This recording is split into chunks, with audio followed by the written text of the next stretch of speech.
What is up, guys? SifuKloud here, bringing you a Mistweaver Monk PvP guide.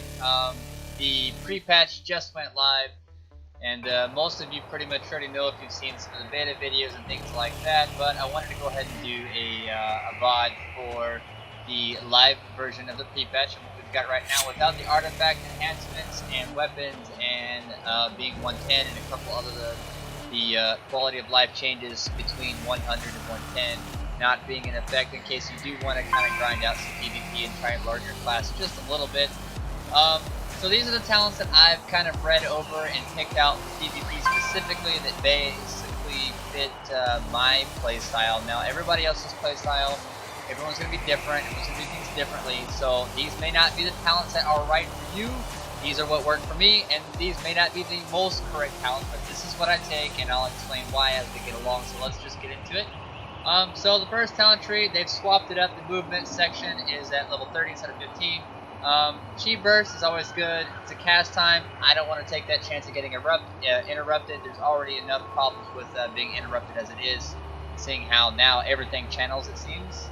The Zen pulse, it's alright, but I don't necessarily need to be doing damage, and the healing is okay. And this just gives me the mist walk. It gives me a great escape to jump to my allies if I need to, especially if I have like a warrior that gets good distance that can just heroic leap out. You can dash to them, they can charge right back in. You know, there's so many things that you can fit this in if you're well coordinated and things like that will just help you immensely. And on top of that, you know, you have your chi, or you still have your roll. It's still 2 charges. That's okay there. So mist walk, you also get 2 charges that you can dash to your ally. Do a portion of healing as well. So I take this hands down. Level 30, I'm going to take Tiger's Lust. Right now I'm having problems with mobility that I've noticed, so I'm taking Tiger's Lust to help get me out of those roots. And the speed up is always nice, of course. Roots and snares, excuse me. And you can also use this on allies. It's very well. The Chi torpedo, yes, you can use it, but I like having the CC breaker, you know, a lot more. It's just a lot nicer. So hands down, those 2 are the ones that I'm going to be taking. Level 45, I take Life Cycles. Enveloping this reduces the mana cost of your next Vivify by 20. And Vivify reduces the mana cost of your next Enveloping Mist by 20%.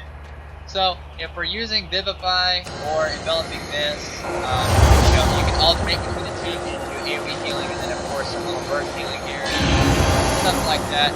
It's just going to reduce the cost by 20%. So if we pull up the, let's stop this channel here.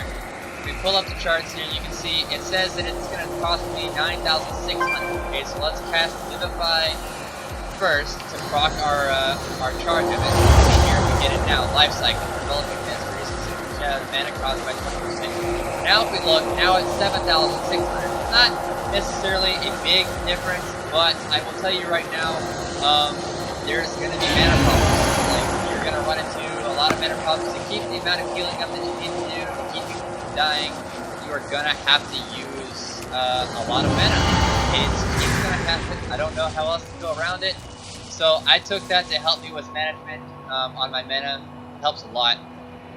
Level 60, we get a little bit of crowd control ability here. I'm definitely not going to be taking Song of Chi Jin 1. It's unreliable. It's really slow.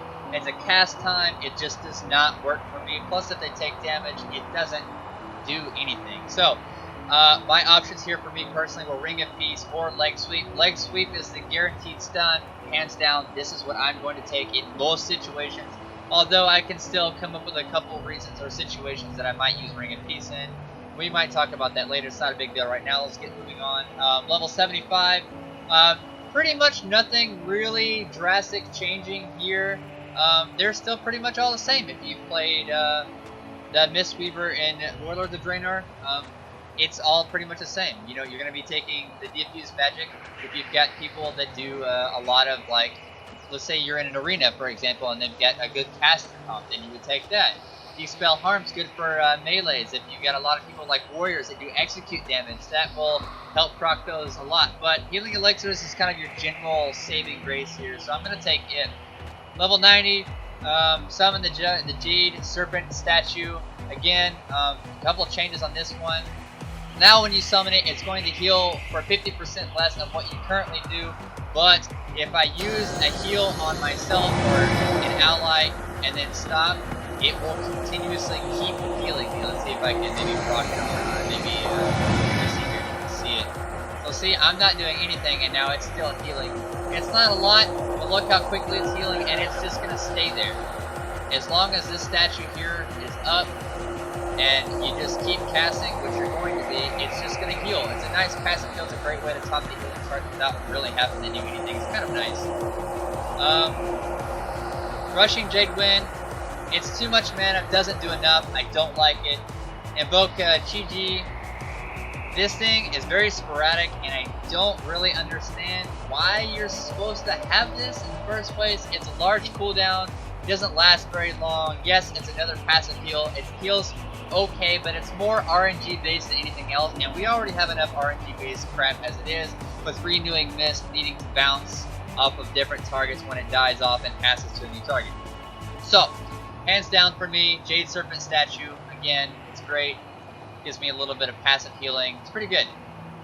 Level 100, there's a couple choices here. I could take Mana Tea, since I'm having troubles with mana, but honestly, I just don't like it. I don't know why.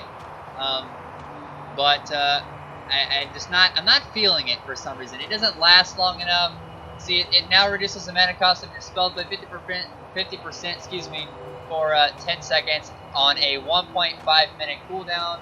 It just doesn't seem to be very effective for me. There is a nice little talent choice I think that you can take that will get this off cooldown, but you have to do a couple meleeing spells, and for me personally, I just don't want to get up in anybody's face and do any damage, with problems getting out of CCs and things like that, and getting, you gotta understand, with as many channeling abilities as the monk has currently for Mistweaver, I'm gonna get interrupted just constantly. Like, it's just gonna happen. I don't really know how else to go around it right now. There will be more to come on that as I try new things out.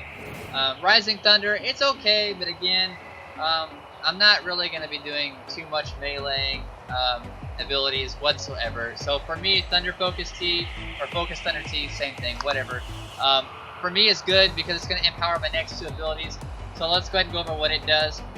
Alright, so when I use my Thunder Focus Tea, my next two abilities will have this. Renewing Mist does not trigger its cooldown. Infuse, or, let's see, it's or, not and. Or, Infuse's healing is increased by 200%, or Enveloping Mist is instant, or Essence Font may be cast while running, or Vivify has no mana cost. Essence Font being this new nifty little ability.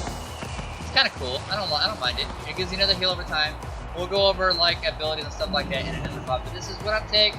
This is a little bit as to why I'm still doing a lot of healing. Here's a kind of a graph of just some random stuff that I healed. Kind of give you an idea.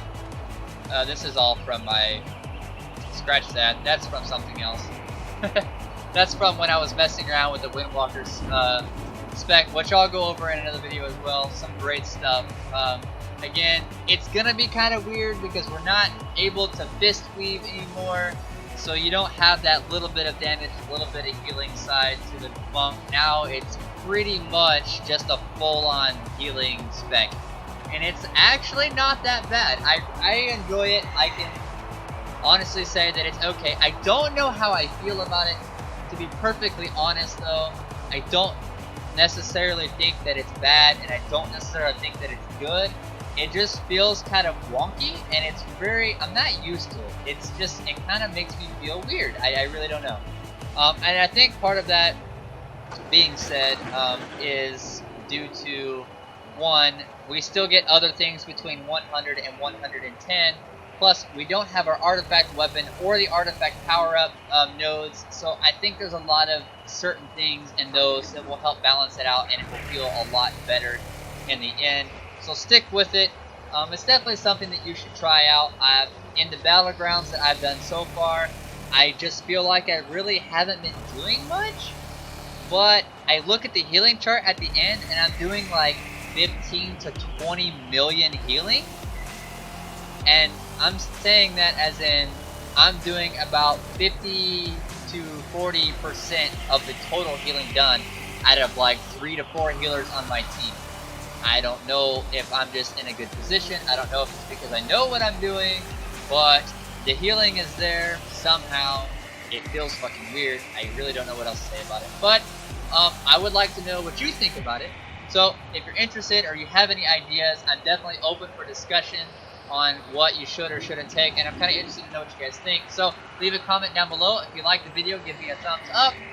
Also, don't forget to subscribe. You guys can add me on Battle.net. I always add my friends and viewers as well, and I'll leave that in the comments section down, or the more info section down below, excuse me, as well as my Steam ID, my Twitch ID, and my Twitter account. So you guys can all find me, everything at SifuKloud, so Twitter, at SifuKloud, all that stuff.